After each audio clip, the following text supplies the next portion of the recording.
ನನ್ನೊಲವಿನ ಸಹೋದರ ಸಹೋದರಿಯರೇ, ಇಂದು ನಾವು ಪವಿತ್ರ ಗುರುವಾರದ ದಿವಸ ಪ್ರಭು ಯೇಸು ಕ್ರಿಸ್ತರು ಪ್ರತಿಷ್ಠಾಪಿಸಿದ ಪರಮಪ್ರಸಾದದ ದಿನವನ್ನು, ಅದೇ ರೀತಿ ಆ ಪವಿತ್ರ ವಾರದ ದಿನದಲ್ಲಿ ನಡೆದ ಮಹತ್ತರವಾದ ದಿನವನ್ನು ನಾವು ಸಂಭ್ರಮಿಸ್ತಾ ಇದ್ದೇವೆ.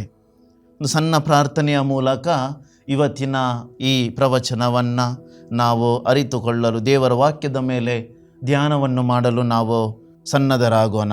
ದಯಾಮಯ ಕರ್ತನೇ, ನಿನ್ನ ಶಿಷ್ಯರ ಕಾಲು ತೊಳೆದು ಸೇವೆಯ ಮಹತ್ವವನ್ನು ನಮಗೆ ತೋರಿಸಿಕೊಟ್ಟಿರಿ.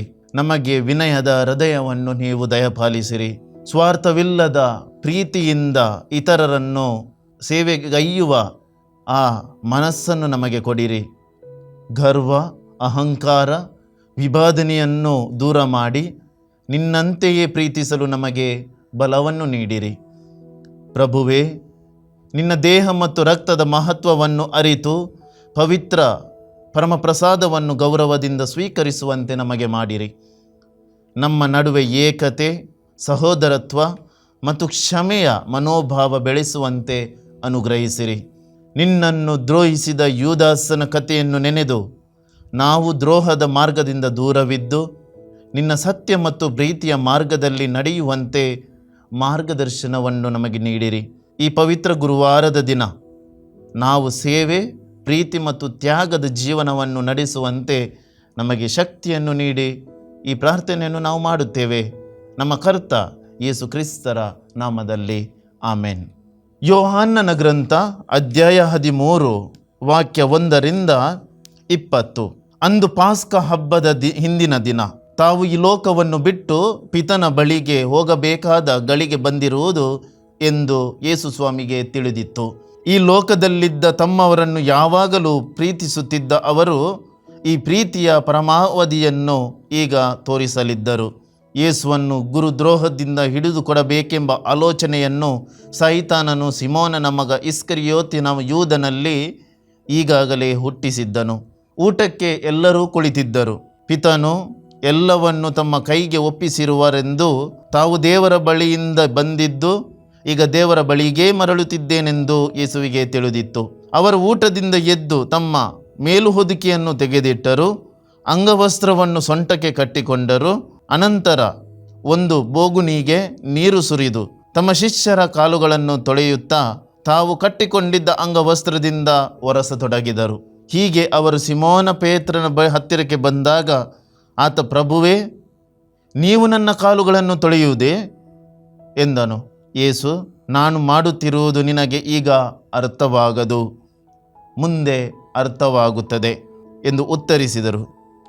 ನೀವು ನನ್ನ ಕಾಲುಗಳನ್ನು ತೊಳೆಯುವುದು ಎಂದಿಗೂ ಕೂಡದು ಎಂದು ಪೇತ್ರನು ಪ್ರತಿಭಟಿಸಿದನು.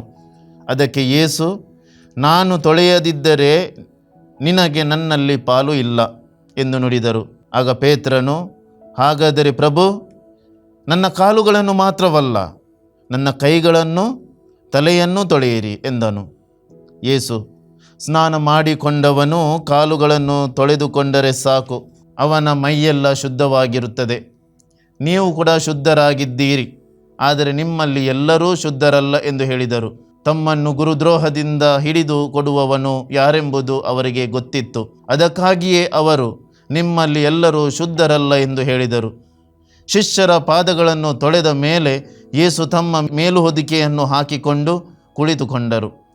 ತಮ್ಮ ಶಿಷ್ಯರಿಗೆ, ನಿಮಗೆ ನಾನು ಮಾಡಿರುವುದು ಏನೆಂದು ಅರ್ಥವಾಯಿತೇ? ಬೋಧಕರೇ, ಪ್ರಭುವೇ ಎಂದು ನೀವು ನನ್ನನ್ನು ಕರೆಯುತ್ತೀರಿ. ನೀವು ಹಾಗೆ ಹೇಳುವುದು ಸರಿಯೇ. ನಾನು ಬೋಧಕನೂ ಹೌದು, ಪ್ರಭುವೂ ಹೌದು. ನಿಮಗೆ ಪ್ರಭುವು ಬೋಧಕನೂ ಆಗಿರುವ ನಾನೇ ನಿಮ್ಮ ಕಾಲುಗಳನ್ನು ತೊಳೆದಿರುವಾಗ ನೀವು ಸಹ ಒಬ್ಬರ ಕಾಲುಗಳನ್ನು ಇನ್ನೊಬ್ಬರು ತೊಳೆಯುವ ಹಂಗಿನಲ್ಲಿದ್ದೀರಿ. ನಾನು ನಿಮಗೆ ಒಂದು ಆದರ್ಶವನ್ನು ಕೊಟ್ಟಿದ್ದೇನೆ. ನಾನು ನಿಮಗೆ ಮಾಡಿದಂತೆಯೇ ನೀವು ಇತರರಿಗೆ ಮಾಡಿರಿ. ನಾನು ನಿಮಗೆ ಸತ್ಯವಾಗಿ ಹೇಳುತ್ತೇನೆ, ಧಣಿಗಿಂತ ದಾಸನು ದೊಡ್ಡವನಲ್ಲ, ಅಂತೆಯೇ ಕಳುಹಿಸಲಾದವನು ಕಳುಹಿಸುವವನಿಗಿಂತ ಶ್ರೇಷ್ಠನಲ್ಲ. ಇದನ್ನೆಲ್ಲ ಅರ್ಥ ಮಾಡಿಕೊಂಡು ಅದರಂತೆ ನಡೆದರೆ ನೀವು ಧನ್ಯರು.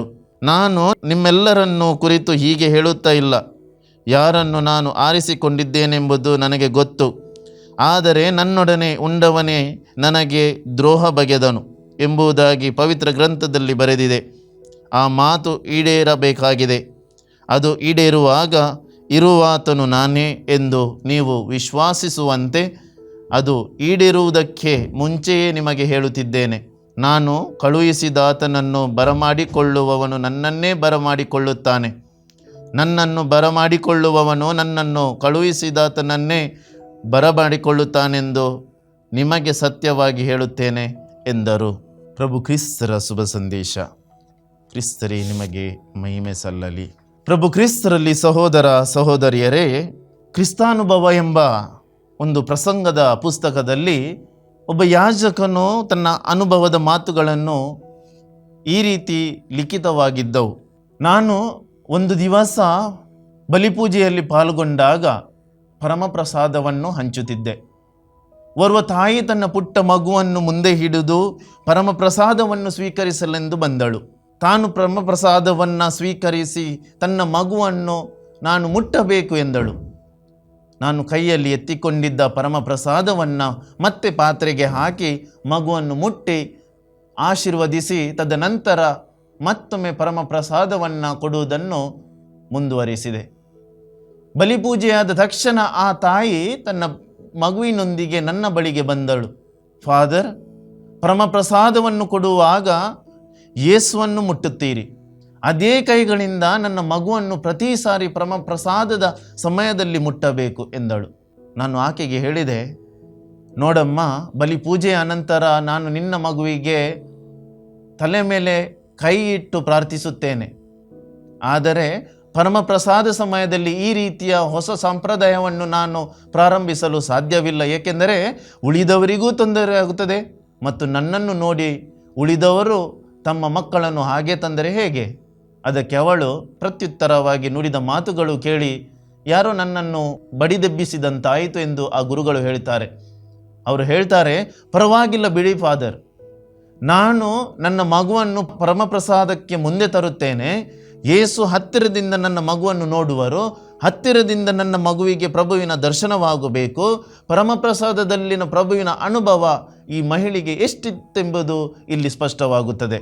ನಾವು ಯಾವಾಗ ಪರಮಪ್ರಸಾದವನ್ನು ಸ್ವೀಕರಿಸುತ್ತೇವೆಯೋ ಅದೇ ಪರಮಪ್ರಸಾದವನ್ನು ನಾವು ಪರವರಿಗೆ ನಮ್ಮ ಕಾರ್ಯಕಲಾಪಗಳಲ್ಲಿ ಹಂಚುತ್ತೇವೆ. ನಮ್ಮ ದೇಹವು ಪವಿತ್ರಾತ್ಮರ ಆಲಯ. ಯಾವಾಗ ನಾವು ಯಾವುದೇ ಊಟವನ್ನು ಮಾಡಲಿ ಅದು ಹೊಟ್ಟೆಗೆ ಹೋಗುತ್ತದೆ, ಬದಲಾಗಿ ಈ ಪರಮಪ್ರಸಾದವು ನೇರವಾಗಿ ಹೃದಯಕ್ಕೆ ತಲುಪುತ್ತದೆ. ಹೃದಯದಲ್ಲಿ ಪ್ರಭು ಯೇಸು ಕ್ರಿಸ್ತರು ನೆಲೆಸುತ್ತಾರೆ. ಆತ್ಮೀಯ ಸಹೋದರ ಸಹೋದರಿಯರೇ, ಆಹಾರ ಜೀವನದ ಅವಿಭಾಜ್ಯ ಅಂಗ. ಊಟ ಪ್ರೀತಿಯ ಸಂಕೇತ, ಐಕ್ಯತೆಯ ಸಂಕೇತ. ಊಟ ಕುಟುಂಬಗಳನ್ನು ಒಗ್ಗೂಡಿಸುತ್ತದೆ, ಮನಸ್ಸುಗಳನ್ನು ಹತ್ತಿರ ತರುತ್ತದೆ. ಮದುವೆಯಾಗಲಿ, ನಾಮಕರಣವಾಗಲಿ, ಪ್ರಥಮ ಪರಮ ಪ್ರಸಾದವಾಗಲಿ, ಯಾಜಕಾಭಿಷೇಕವಾಗಲಿ, ಯಾವುದೇ ಸಮಾರಂಭವಾಗಲಿ, ವಿವಾಹವಾಗಲಿ, ನಿಶ್ಚಿತಾರ್ಥವಾಗಲಿ, ಕೊನೆಗೆ ಒಂದು ಊಟವನ್ನು ಮಾಡಿ ಪ್ರೀತಿಯನ್ನು ಹಂಚಿಕೊಳ್ಳುತ್ತೇವೆ. ದೇವ ಮಾನವರಾದ ಪ್ರಭು ಯೇಸು ಕ್ರಿಸ್ತರು 2026 ವರ್ಷಗಳ ಹಿಂದೆ ಒಂದು ಊಟವನ್ನು ಮಾಡಿದರು, ಒಂದು ಭೋಜನವನ್ನು ಏರ್ಪಡಿಸಿದರು. ಈ ಊಟ ಚರಿತ್ರೆಯ ದಿಶೆಯನ್ನೇ ಬದಲಾಯಿಸಿತು. ಈ ಊಟ ಪರಮ ಮಹೋನ್ನತ ಸಂಸ್ಕಾರವಾಯಿತು. ಅದೇ ನಾವಿಂದು ಆಚರಿಸುವ ಪವಿತ್ರ ಬಲಿಪೂಜೆ. ಇಂದು ದೇವಾಲಯದಲ್ಲಿ ನಾವೆಲ್ಲರೂ ಸೇರಿದ್ದೇವೆ. ಯಾತಕ್ಕೋಸ್ಕರ ಇಲ್ಲಿಗೆ ಬಂದಿದ್ದೇವೆ? ಇಂದು ನಾನು ಒಂದು ವೇಳೆ ಕೇಳಿದರೆ ನಿಮ್ಮಲ್ಲಿ ಹಲವು ಉತ್ತರಗಳಿರಬಹುದು. ಯಾಜಕನು ಪ್ರತಿ ಭಾನುವಾರದಂದು, ಬರುವ ಭಾನುವಾರದಂದು ಅಥವಾ ವಿಶೇಷ ಸಂದರ್ಭಗಳಲ್ಲಿ ಈ ಹೊತ್ತಿಗೆ ಪೂಜೆ ಇದೆ ಎಂದು ತೋರ್ಪಡಿಸಿದಾಗ, ಅನೌನ್ಸ್ ಮಾಡಿದಾಗ, ಪ್ರಕಟಪಡಿಸಿದಾಗ ನಾವೆಲ್ಲರೂ ಒಮ್ಮನಸ್ಸಿನಲ್ಲಿ ಆ ದೇವಾಲಯದಲ್ಲಿ ಸೇರ್ತೇವೆ. ಕಾರಣ ಪವಿತ್ರ ಬಲಿಪೂಜೆ. ಅಲ್ಲ ಇಲ್ಲಿ ಯಾಜಕರು ಮಾತಾಡ್ತಾರೆ, ಅಲ್ಲ ಇಲ್ಲಿ ಯಾಜಕರು ವಿಭಿನ್ನತೆಯಲ್ಲಿ ಪ್ರಸಂಗವನ್ನು ಕೊಡ್ತಾರೆ ಎಂಬುದಕ್ಕಲ್ಲ, ಬದಲಾಗಿ ಇಲ್ಲಿ ನಾವು ಯೇಸು ಕ್ರಿಸ್ತರನ್ನು ಭೇಟಿಯಾಗ್ತೇವೆ. ಯೇಸು ಕ್ರಿಸ್ತರ ಆ ದೇವರ ವಾಕ್ಯದ ಮೇಲೆ ನಾವು ಧ್ಯಾನಿಸುತ್ತೇವೆ. ಪ್ರಭು ಯೇಸು ಕ್ರಿಸ್ತರು ನನ್ನಲ್ಲಿ ನೆಲೆಸ್ತಾರೆ, ಪ್ರಭು ಯೇಸು ಕ್ರಿಸ್ತರು ನನ್ನಲ್ಲಿ ಮಾತಾಡ್ತಾರೆ, ಪ್ರಭು ಯೇಸು ಕ್ರಿಸ್ತರು ನನಗೆ ಮುಂದಿನ ಜೀವನಕ್ಕೆ ಶಕ್ತಿಯನ್ನು ಕೊಡುತ್ತಾರೆ ಎಂಬ ಒಂದೇ ಉದ್ದೇಶದಿಂದ ನಾವಿಲ್ಲಿ ಬರುತ್ತೇವೆ. ಆದರೆ ಪ್ರತಿಯೊಬ್ಬನ ಹೃದಯದಲ್ಲಿ ಮೊಳಗುವ ಆ ಪದ ಯಾಕೆ ಸೇರ್ತೇವೆ? ಪರಮಪ್ರಸಾದ. ಕ್ರಿಸ್ತರ ಶರೀರ, ಇದೇ ಪ್ರಭುವಿನ ಶರೀರ ನಮ್ಮೆಲ್ಲರನ್ನು ಇಂದು ಕೂಡ ಬರಮಾಡಿದೆ. ಪರಮ ಪ್ರಸಾದ ನಮ್ಮನ್ನು ಎಲ್ಲಿಗೆ ಸೆಳೆದಿದೆ? ವಿಶ್ವದೆಲ್ಲೆಡೆ ಇಂದು ಸಹಸ್ರ ಸಹಸ್ರ ಸಂಖ್ಯೆಯಲ್ಲಿ ಜನರು ಒಂದೇ ಕುಟುಂಬದಂತೆ ಈ ಭೋಜನದಲ್ಲಿ ಭಾಗವಹಿಸುತ್ತಾರೆ. ಸರಿಯಾಗಿ ಧ್ಯಾನಿಸುವುದಾದರೆ ವರ್ಷದ ಎಲ್ಲ ಭಾನುವಾರದಂದು ನಾವು ಈ ದೇವಾಲಯದಲ್ಲಿ ಸೇರ್ತೇವೆ. ಅದೆಷ್ಟೋ ಜನರು ಈ ವರ್ಷಂಪ್ರತಿ ಸೇರುವುದು ಕಡಿಮೆ ಆಗ್ತಿದೆ. ಆದರೆ ಈ ಪವಿತ್ರ ಗುರುವಾರ ಮತ್ತು ಶುಭ ಶುಕ್ರವಾರದಂದು ಪ್ರತ್ಯೇಕವಾಗಿ ಒಟ್ಟು ಒಂದು ಏಕತೆ ಹೇಳುವುದಾದರೆ ಈ ಪವಿತ್ರ ವಾರದಂದು ಆ ಜನರ ಸೇರಿಕೆ, ಆ ಪ್ರಭು ಕ್ರಿಸ್ತರ ಮೇಲೆ ತೋರುವಂಥ ಅನ್ಯೋನ್ಯತೆ, ಮಮತೆ, ಪ್ರೀತಿ ಒಂದು ಸ್ವಲ್ಪ ಕೊಂಚ ಜಾಸ್ತಿ ಎಂದು ಹೇಳಬಹುದು. ಸಹಸ್ರ ಸಹಸ್ರ ಸಂಖ್ಯೆಯಲ್ಲಿ ಇಡೀ ವಿಶ್ವದಲ್ಲಿಯೇ ಇವತ್ತು ಈ ಒಂದು ಕುಟುಂಬದ ಈ ಭೋಜನದಲ್ಲಿ ಭಾಗವಹಿಸುತ್ತೇವೆ. ಯೇಸು ಕ್ರಿಸ್ತರ ಈ ಭೋಜನ ಅನ್ನ ಸಾಂಬಾರ್ ಬಿರಿಯಾನಿ ಭೋಜನವಾಗಿರಲಿಲ್ಲ. ಇದನ್ನು ತೆಗೆದುಕೊಂಡು ಭುಜಿಸಿರಿ, ಇದು ನನ್ನ ಶರೀರ, ಇದನ್ನು ಪಾನ ಮಾಡಿರಿ, ಇದು ನನ್ನ ರಕ್ತ ಎಂದು ಹೇಳುವಾಗ ಪ್ರಭು ಯೇಸು ತನ್ನನ್ನೇ ಮುರಿದುಕೊಟ್ಟರು. ಈ ಪವಿತ್ರ ಗುರುವಾರ ಶುಭ ಶುಕ್ರವಾರಕ್ಕೆ ಒಂದು ಮುನ್ನುಡಿ.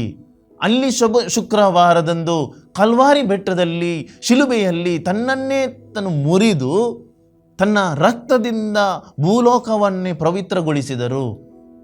ಆದುದರಿಂದ ಇದು ಇವತ್ತಿನ ಪವಿತ್ರ ಗುರುವಾರ. ನಮಗೆ ಶುಭ ಶುಕ್ರವಾರ ಏಕೆಂದರೆ ಈ ಒಂದು ಶುಭಗಳಿಗೆ ಯೇಸು ಕ್ರಿಸ್ತರು ರಕ್ತವನ್ನು ಹರಿಸುವ ಮುಖೇನ ನಮ್ಮ ಆತ್ಮವನ್ನು ಶುದ್ಧ ಮಾಡಿಸಿದರು. ನಾವು ಪಾಪಿಷ್ಠರಾಗಿದ್ದೆವು, ನಮ್ಮನ್ನು ಆ ಪಾಪದಿಂದ ವಿಮೋಚನೆಗೊಳಿಸಿದರು. ಹೀಗೆ ವಿಶ್ವದೆಲ್ಲೆಡೆ ಇಂದು ಗುರುಗಳು ಅರ್ಪಿಸುವ ಬಲಿ ಪೂಜೆಗೆ ಪ್ರಭು ಕ್ರಿಸ್ತರೇ ಚಾಲನೆ ನೀಡುತ್ತಾರೆ. ಪವಿತ್ರ ಪರಮ ಪ್ರಸಾದವನ್ನು ಪ್ರತಿಷ್ಠಾಪಿಸುತ್ತಾರೆ. ಎರಡನೆಯದಾಗಿ ಶಿಷ್ಯರ ಪಾದ ತೊಳೆಯುವಿಕೆ. ಪ್ರಿನ್ಸ್ಟನ್ ವಿಶ್ವವಿದ್ಯಾಲಯದ ಸಮಾಜಶಾಸ್ತ್ರಜ್ಞ ರಾಬರ್ಟ್ ಉತ್ನೋ ಜನರು ದೈನಂದಿನ ನೈತಿಕ ನಿರ್ಧಾರಗಳನ್ನು ಹೇಗೆ ತೆಗೆದುಕೊಳ್ಳುತ್ತಾರೆ ಎಂಬುದನ್ನು ಅನ್ವೇಷಿಸಿದ್ದಾರೆ.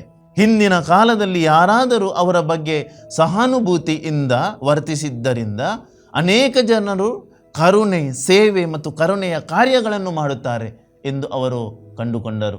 ಅವರು ಹೇಳುತ್ತಾರೆ, ನಾವು ಪಡೆಯುವ ಕಾಳಜಿಯು ನಮ್ಮನ್ನು ಎಷ್ಟು ಆಳವಾಗಿ ಸ್ಪರ್ಶಿಸಬಹುದೆಂದರೆ ನಾವು ಅದನ್ನು ಬೇರೆಯವರಿಗೆ ರವಾನಿಸಲು, ಬೇರೆಯವರಿಗೆ ಹಂಚಿಕೊಳ್ಳಲು, ನಾವು ಕೂಡ ಪರರನ್ನು ಕಾಳಜಿ ತೋರ್ಪಡಿಸಲು ಸಾಧ್ಯವಾದಾಗ ಮಾತ್ರ ನಾವು ವಿಶೇಷವಾಗಿ ತೃಪ್ತರಾಗುತ್ತೇವೆ. ನನ್ನ ತಂದೆ ತಾಯಿ, ನನ್ನ ಆಪ್ತಮಿತ್ರರು ನನಗೆ ಕಾಳಜಿಯನ್ನು ಕೊಟ್ಟಿದ್ದಾರೆ, ನನಗೆ ಕಾಳಜಿಯನ್ನು ತೋರಿಸಿದ್ದಾರೆ. ಇವತ್ತು ನಾನು ಕೂಡ ಅದೇ ಕಾಳಜಿಯನ್ನು ಪರರಿಗೆ ತೋರ್ಪಡಿಸಬೇಕು. ಆವಾಗ ಸಿಗುವಂಥ ತೃಪ್ತ ಅದು ವಿಶೇಷವಾದದ್ದು. ಇಂದು ಪವಿತ್ರ ಗುರುವಾರ ಮತ್ತು ಈಸ್ಟರ್ ಭಾನುವಾರದಂದು ನಮ್ಮ ಕರ್ತನಾದ ಯೇಸುವಿನ ಅದ್ಭುತ ಪುನರುತ್ಥಾನದ ಸ್ಮರಣಾರ್ಥವಾಗಿ ಈಸ್ಟರ್ 3 ದಿನವನ್ನು ಅಧಿಕೃತವಾಗಿ ತೆರೆಯಲು ನಾವು ಭಗವಂತನ ಕೊನೆಯ ಭೋಜನದ ಈ ಸಂಜೆಯ ಪ್ರಾರ್ಥನೆಯಲ್ಲಿ ಒಟ್ಟಿಗೆ ಸೇರುತ್ತೇವೆ. ನಮ್ಮ ಕರ್ತನ ಜೀವನದಲ್ಲಿ ಕೊನೆಯ ವಾರವಾದ ಪವಿತ್ರ ವಾರದಲ್ಲಿ ಗುರುವಾರ ಸಂಭವಿಸುವ ಘಟನೆಗಳನ್ನು ನಮ್ಮ ಹೃದಯ ಮತ್ತು ಮನಸ್ಸಿನಲ್ಲಿ ನೆನಪಿಸಿಕೊಳ್ಳಲು ನಾವು ಒಟ್ಟಿಗೆ ಸೇರುತ್ತೇವೆ. ಯೇಸುವಿನ ಜೀವನದ ಬಗ್ಗೆ ನಾವು ಹೊಂದಿರುವ ಎಲ್ಲ ಘಟನೆಗಳಲ್ಲಿ 3ನೇ ಒಂದು ಭಾಗವು ಈ ವಾರದಲ್ಲಿ ಸಂಭವಿಸುತ್ತದೆ. ಈ ಒಂದು ವಾರದ ಆ ಕಷ್ಟ, ಕಾರ್ಪಣ್ಯಗಳು, ಆ ಭೋಜನ, ಕಲ್ವಾರಿಕೆ ಪಯಣ, ಇದೆಲ್ಲವನ್ನು ನಾವು ನೆನೆಸುವಾಗ ನಾವು ಎಲ್ಲ ಬಲಿಪೂಜೆಗಳಲ್ಲಿ ಸಂಭ್ರಮಿಸುವಂಥದ್ದು ಇದೆ. ಈ ಒಂದು ವಾರದ ಘಟನೆ, ಈ ಕೊನೆಯ ಭೋಜನದ ಸಮಯದಲ್ಲಿ ಯೇಸು ಮತ್ತು ಅವರ ಶಿಷ್ಯರು ಪಾಸ್ಕದ ಊಟವನ್ನು ಆಚರಿಸಲು ಒಟ್ಟುಗೂಡುತ್ತಾರೆ. ಈ ಊಟವು ಯಹೂದಿಗಳು ಈಜಿಪ್ಟ್ನಲ್ಲಿ ಬಂಧನದಲ್ಲಿದ್ದ ಆ ದಿನವನ್ನು ಸ್ಮರಿಸುತ್ತದೆ. ಮೋಶೆಯು ಫರೋಹನಿಗೆ ತನ್ನ ಜನರನ್ನು ಹೋಗಲು ಬಿಡುವಂತೆ ಎಚ್ಚರಿಸಿದನು, ಆದರೆ ಫರೋಹನು ತನ್ನ ಹೃದಯವನ್ನು ಕಠಿಣಗೊಳಿಸಿದನು. ಕ್ಷಣ ಮಾತ್ರದ ಕಷ್ಟ ಕಾರ್ಪಣ್ಯಗಳನ್ನು ಹೋಗಲಾಡಿಸಲು ಒಮ್ಮೆಲೆ ಅವನು ಪರವಾನಗಿಯನ್ನು ನೀಡುತ್ತಾನೆ, ಆದರೆ ಸ್ವಲ್ಪ ಹೊತ್ತಿನಲ್ಲಿ ತನ್ನ ಹೃದಯವನ್ನು ಕಠಿಣಗೊಳಿಸುತ್ತಾನೆ. ಆದ್ದರಿಂದ ದೇವರು ಈಜಿಪ್ಟ್ ದೇಶದ ಮೇಲೆ ಮರಣವನ್ನು ಕಳುಹಿಸಿದನು ಮತ್ತು ಈ ಮರಣ ಯಹೂದ್ಯರಿಗೆ ಸಲ್ಲದ್ದಲ್ಲ, ಯಹೂದ್ಯರ ಮೇಲೆ ಯಾವುದೇ ರೀತಿಯ ತೊಂದರೆಯನ್ನು ಉಂಟು ಮಾಡಲಿಲ್ಲ. ಅವರಿಗೆ ಗೆಲುವಾಯಿತು. ಈ ಗೆಲುವಿನ ಸಂಭ್ರಮವೇ ಊಟದ, ಈ ಯಹೂದಿಗಳ ಪಾಸ್ಕದ ಊಟ. ಕೊನೆಯಲ್ಲಿ ಯೇಸು ಇನ್ನೂ 2 ಚಿಹ್ನೆಗಳನ್ನು ಈ ಊಟದ ಸಂಸ್ಕಾರಕ್ಕೆ, ಯೇಸು ಕ್ರಿಸ್ತರು ಮಾಡುವ ಈ ಪಾಸ್ಕದ ಊಟಕ್ಕೆ ಇನ್ನೂ 2 ಹೆಚ್ಚಿನ ಗುರುತುಗಳನ್ನು ಸೇರಿಸುತ್ತಾನೆ. ಒಂದು, ರೊಟ್ಟಿಯನ್ನು ತೆಗೆದುಕೊಂಡರು. ಪಾಸ್ಕ ಕಾಲದ ಯಹೂದ್ಯರ ಊಟವು ಕುರಿಮರಿಯನ್ನು ಬಲಿ ಕೊಡುವುದು ಮತ್ತು ಅದರ ರಕ್ತವನ್ನು ಲೋಕದ ಅಂದರೆ ಜನರ ಮೇಲೆ, ಅದೇ ರೀತಿ ಪೀಠದ ಮೇಲೆ ಸುರಿಸುವುದು. ಪೀಠದ ಮೇಲೆ ಸುರಿಸುವುದು ಏಕೆಂದರೆ ಇಲ್ಲಿ ಕೊಡುವಂತಹ ಬಲಿ ಅರ್ಪಿಸುವಂತಹ ಕೊಡುವಂತಹ ಪ್ರಾರ್ಥನೆಗಳು ದೇವರಿಗೆ ಒಪ್ಪಬೇಕು, ತಲುಪಬೇಕು ಎಂಬ ಉದ್ದೇಶದಿಂದ. ಜನರ ಮೇಲೆ ರಕ್ತವನ್ನು ಸಿಂಪಡಿಸುವುದು ಏಕೆಂದರೆ ಅವರ ಪಾಪಗಳು ಕ್ಷಮಿಸಬೇಕು ಎಂಬುದರಿಂದ. ಅದುದರಿಂದ ಪ್ರಭು ಯೇಸು ಕ್ರಿಸ್ತರು ನಮಗೆ ಇಂದು ದೇವರ ಕುರಿಮರಿ, ಲೋಕದ ಪಾಪಗಳನ್ನು ಪರಿಹರಿಸುವ ದೇವರ ಕುರಿಮರಿ. ಯಾತಕ್ಕಾಗಿ?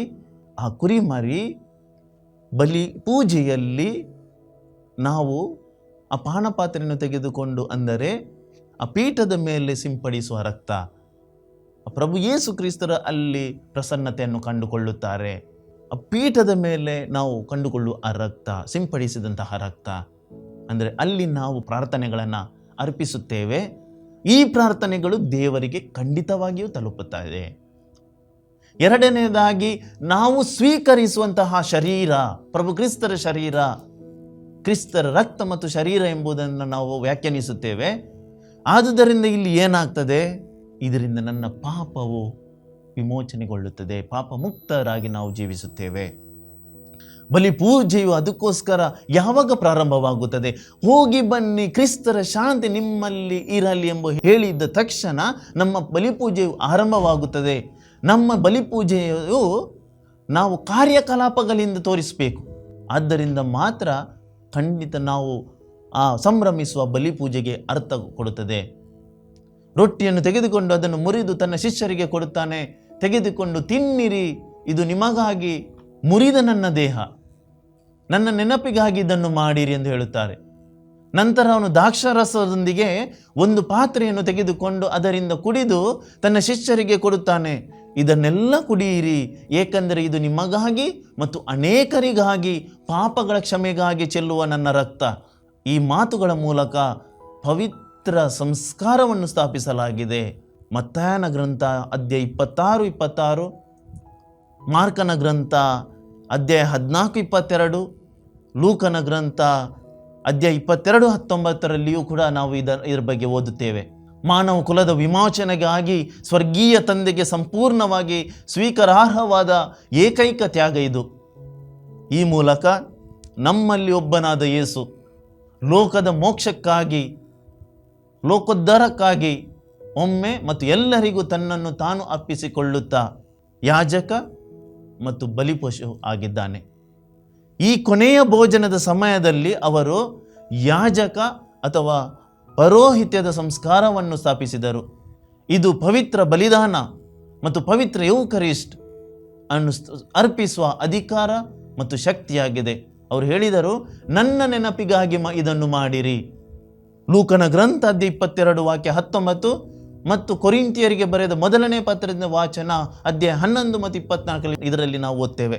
ಯೇಸು ತನ್ನ ಉತ್ಸಾಹ ಮತ್ತು ಮರಣದ ಸ್ಮಾರಕವನ್ನು ಕಾಲಾನಂತರದವರೆಗೂ ರಕ್ತರಹಿತ ರೀತಿಯಲ್ಲಿ ಪುನರುಜ್ಜೀವನಗೊಳಿಸಬೇಕೆಂದು ಬಯಸಿದ್ದರಿಂದ ಯಾಜಕತ್ವವನ್ನು ಸ್ಥಾಪಿಸಿದರು. ಈ ಯಾಜಕತ್ವ ಇಲ್ಲದೆ ಪವಿತ್ರ ಯೂಕರಿಸ್ಟನ್ನು ಅರ್ಪಿಸುವುದು ಸಾಧ್ಯವಿಲ್ಲ. ಆದ್ದರಿಂದ 2 ಸಂಸ್ಕಾರಗಳನ್ನು ಮೂಲಭೂತವಾಗಿ ಒಟ್ಟಿಗೆ ಕಟ್ಟಲಾಗುತ್ತದೆ.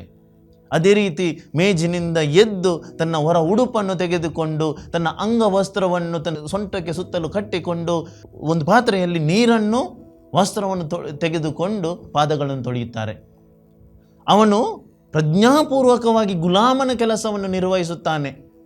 ಆದರೆ ಆ ಸಮಯದಲ್ಲಿ ಗುಲಾಮರು ಸಹ ಹೆಚ್ಚಿನ ಬೈಬಲ್ ವಿದ್ವಾಂಸರು ತಿಳಿದ ಪ್ರಕಾರ ಇನ್ನೊಬ್ಬ ವ್ಯಕ್ತಿಯ ಪಾದಗಳನ್ನು ತೊಳೆಯಲು ಕೇಳಿಕೊಳ್ಳಲಿಲ್ಲ. ಗುಲಾಮನು ನೀರು ಮತ್ತು ವಸ್ತ್ರವನ್ನು ತರುತ್ತಿದ್ದನು, ಆದರೆ ಅತಿಥಿಯು ತನ್ನ ಪಾದಗಳನ್ನು ತಾನೇ ತೊಳೆಯುತ್ತಿದ್ದನು. ಆದರೆ ದೇವರ ಮಗನು ಪ್ರಭು ಯೇಸು ಕ್ರಿಸ್ತರು ಕರ್ತನು ಗುಲಾಮ ಕೆಲಸಕ್ಕಿಂತ ಕೆಳಮಟ್ಟದ ಕೆಲಸವನ್ನು ಮಾಡುತ್ತಾನೆ. ಅವನು ತನ್ನ ಶಿಷ್ಯರ ಪಾದಗಳನ್ನು ತೊಳೆಯುತ್ತಾನೆ. ಆ ಕ್ರಿಯೆಯು ಅವರ ಮೇಲೆ ಶಾಶ್ವತವಾದ ಪ್ರಭಾವ ಬೀರುವಂತೆ ಮಾಡುತ್ತದೆ. ಉದ್ದೇಶಪೂರ್ವಕವಾಗಿ ಪಾದಗಳನ್ನು ತೊಳೆಯುತ್ತಾನೆ.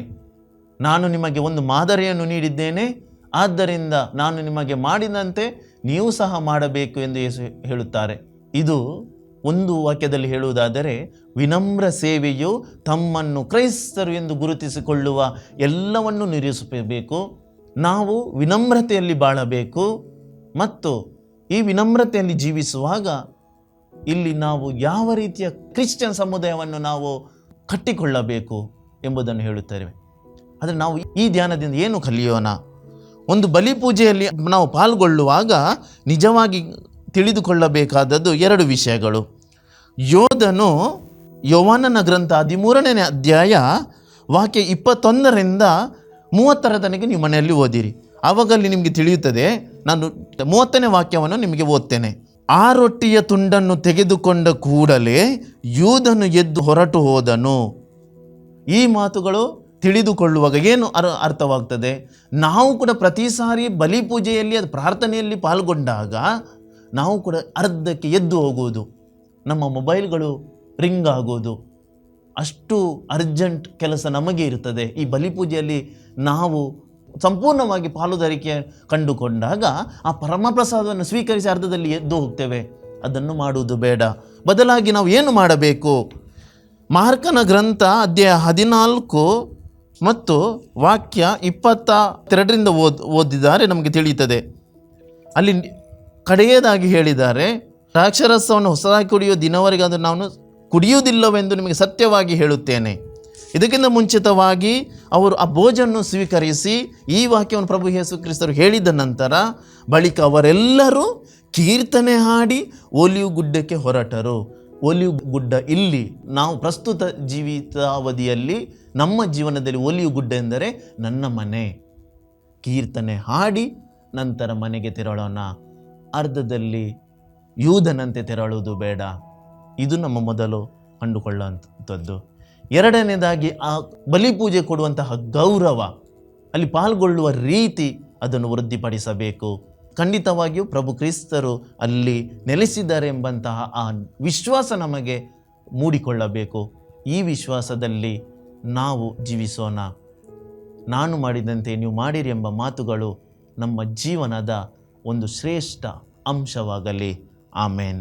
ಸುವಾರ್ತೆ ತಲುಪದ ಊರು ಇರಲೇಬಾರದು, ಸಭೆಯೂ ಇಲ್ಲದ ಗ್ರಾಮ ಇರಬಾರದೆಲ್ಲ.